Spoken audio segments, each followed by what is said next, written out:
I just wanted to say that this video is inspired by Andrew. He made a video about reverse culture shock between America and Sweden. So I thought I would also do one between Sweden and Holland. And why don't you guys give Andrew a thank you from me for the inspiration. His link to the video is in the description. Now let's start this one.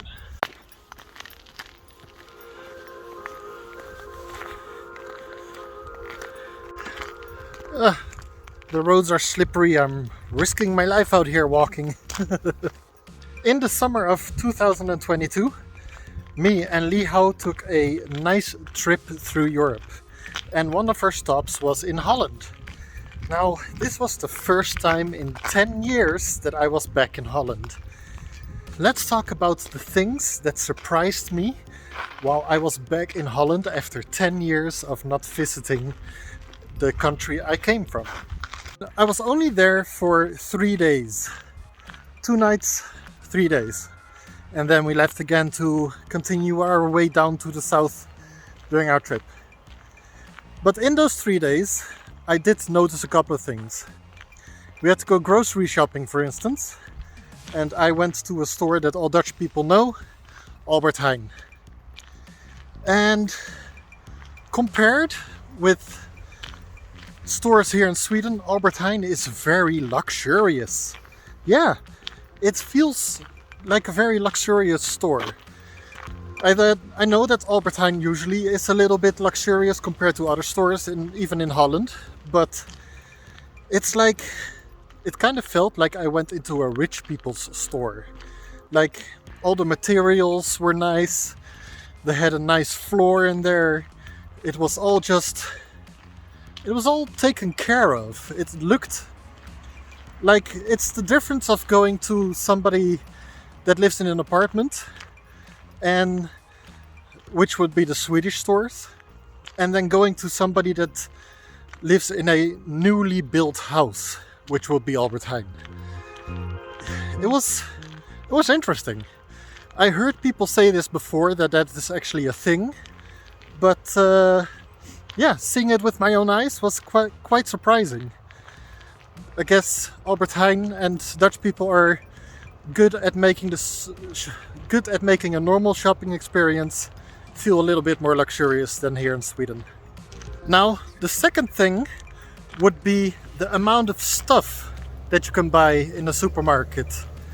Like, it makes sense that here in Sweden you don't have as much choice as you do in Holland, because Sweden is farther away than the center of Europe than Holland is, which means, and also Holland has Rotterdam, one of the biggest ports in Europe, or the biggest port in Europe, I don't remember. But yeah, that just means that lots of products come to Holland and are imported. Here in Sweden, not that much stuff gets imported, so the number of things that you can buy in the supermarket is less. There is more Swedish products, of course, but there aren't as many choices. There are only a couple of choices of milk, there are only a couple of choices of cheese. Like, I don't know why I went to dairy products, I think I'm hungry. But yes, the choices you have in Holland are just more plentiful. There is more things to choose from. Sadly, this is only based on that one Albert Heijn I went to, but I've heard other people say this too, and since I experienced it as well, I like to believe that it's true. I think the jacket I chose is a little bit too warm for this weather. Take this off. Getting really warm all of a sudden. Now, I don't think my third point is gonna surprise anybody, but there are so much more people in Holland than there are in Sweden. I mean, Holland is 8 times smaller than Sweden with almost double the amount of people. So, no surprises there, but yeah, the amount of people still I knew that was a thing going back to Holland. It shouldn't have been a surprise, but still, people everywhere. There's almost no place in those 3 days where we didn't see a person for an hour. It's just so nice and easy here in Sweden. There's room for everybody. If you don't want to be around people for a while, just go into the forest. Not an option in Holland. Now in Sweden I've also gotten used to the traffic here, and back in Holland I was pleasantly surprised by the traffic. I know for most people traffic is a point of frustration. It's always frustrating going in traffic with lots of other people driving your car, and people are behaving stupidly and dumb and blah blah blah. Anyway, I have this memory of Holland as well, where traffic is just frustrating. But like I said, I was pleasantly surprised when I got back to Holland after 10 years. It wasn't as frustrating as I remember. Holland is really good at infrastructure. The way they do roads, the way they do signs on the roads, the way they do intersections, roundabouts, all that kind of stuff. So much better than Swedish. Yes, the Dutch infrastructure is a lot better than Swedish infrastructure. Now, I have to say that Dutch traffic is more frustrating than Swedish traffic. And that is because of the number of cars on the road. Like, the roads here aren't as well made as in Holland, but because there's so few people on them, it's not a frustration. It's really easy to drive here. So if we could combine the Dutch infrastructure with the Swedish amount of people on the road, that would be perfect, thank you.